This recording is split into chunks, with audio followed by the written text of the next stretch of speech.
श्री स्वामी समर्थ. नमस्कार मित्रांनो, स्वागत आहे तुमचं माझ्या यूट्यूब चॅनलवरती. आणि स्वामींचं कृपाशीर्वाद प्राप्त करून घेण्यासाठी कमेंट बॉक्समध्ये श्री स्वामी समर्थ नक्की लिहा. आजचा दिवस तुम्हाला सुखाचा, समाधानाचा आणि आनंदाचा जावो हीच मी श्री हरी विष्णूच्या चरणी प्रार्थना करते. मंडळी, श्रावण महिना म्हणजे भगवान शिवांची भक्ती, वैकल्ये आणि अनेक धार्मिक सणांचे पर्वणी.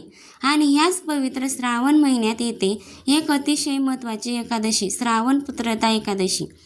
मित्रांनो, एकादशी 2026मध्ये श्रावण पुत्रदा एकादशी रविवारी 2026 23 ऑगस्ट रोजी आहे. पंचांगानुसार एकादशी तिथी 23 ऑगस्टला पहाटे सुरू होऊन 24 ऑगस्टला समाप्त होत आहे. त्यामुळे पूजा आणि पारणाचे नियम पाळताना आपले स्थानिक पंचांगातील वेळ जरूर पाहूया.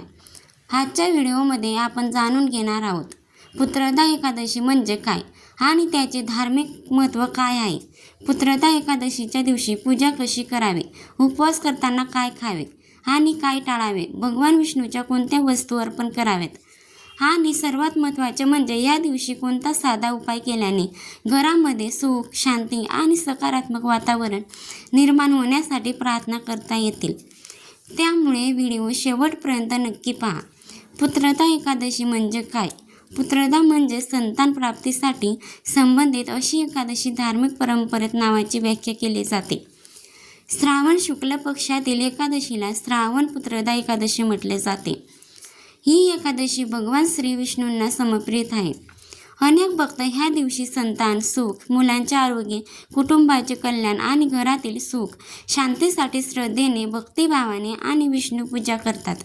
मात्र एक गोष्ट लक्षात ठेवा, धार्मिक व श्रद्धा आणि परंपराचा भाग आहे. व्रत केल्याने कोणत्याही गोष्टी योग्य हमखास घडते असा वैज्ञानिक दावा आहे. आपण करू नये. पुत्रदा एकादशीचे महत्त्व. मंडळी, एकादशी ही भगवान विष्णूच्या समर्पित मानली जाते. या दिवशी अनेक भक्त उपवास करतात, भगवान श्रीहरी आणि विष्णूची पूजा करतात, विष्णू सहस्रनाम किंवा विष्णू मंत्राचा जप करतात आणि शक्य असल्यास दान धर्म करतात. पुत्रदा एकादशी विशेषतः संततीच्या कल्याणासाठी आणि कुटुंबाच्या सुखासाठी केली जाते.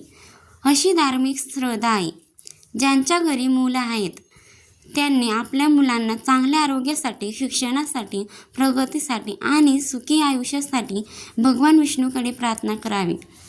आणि ज्या दाम्पत्यांना संतान प्राप्तीची इच्छा आहे त्यांनी श्रद्धेने श्री हरी विष्णूंना उपवास करावा. मात्र वैज्ञानिक समस्या आपल्या योग्य डॉक्टरांचा सल्ला घेणे तितकेच महत्त्वाचे आहे. पुत्रदा एकादशीची पूजा कशी करावी? सकाळी लवकर उठून स्नान करा, स्वच्छ कपडे परिधान करा, देवघर स्वच्छ करून भगवान श्री विष्णूची प्रतिमा किंवा मूर्ती समोर ठेवा. त्यानंतर तुपाचा दिवा, तेलाचा दिवा लावा. भगवान विष्णूंना पिवळी फुले, फळे आणि नैवेद्य अर्पण करा. शक्य असल्यास तुळशीचे पाने अर्पण करा. त्यानंतर हात जोडून आपल्या मनातील इच्छा श्रीहरीच्या चरणी सांगा. ओम नमो भगवते वासुदेवाय नमः या मंत्राचा श्रद्धेने जप करा. या दिवशी विष्णूची भक्ती, नाम स्मरण आणि धार्मिक वाचन करण्याची परंपरा आहे. एक छोटासा उपाय. मंडळी, पुत्रदा एकादशीच्या दिवशी सकाळी भगवान विष्णूच्या पूजेमध्ये तुळशीचे पान अर्पण करा. तुळस भगवान विष्णूंना प्रिय मानली जाते. तुळशीचे पान स्वच्छ पाण्याने धुवून श्री विष्णूला अर्पण करताना मनापासून प्रार्थना करा. हे श्री हरी विष्णू, माझ्या कुटुंबावर तुमची कृपा राहू द्या. माझ्या मुलांना उत्तम आरोग्य, बुद्धी, यश आणि सुख लाभू द्या.